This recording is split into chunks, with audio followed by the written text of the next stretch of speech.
ներդրվում է առողջության համապարփակ ապահովագրության համակարգ Հայաստանում, որը պետք է ներդրվի 2026 թվականի հունվարի 1-ից։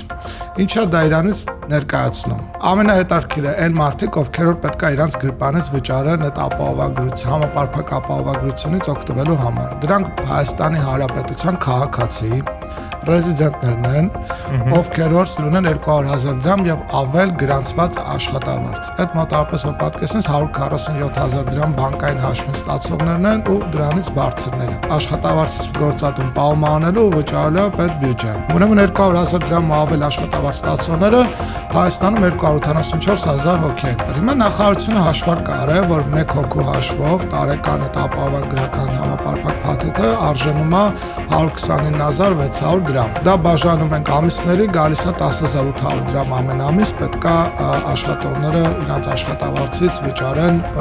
այդ հիմնադրամին։ Բայց քանի որ ինքը իրականում հատկապես 200,000 դրամ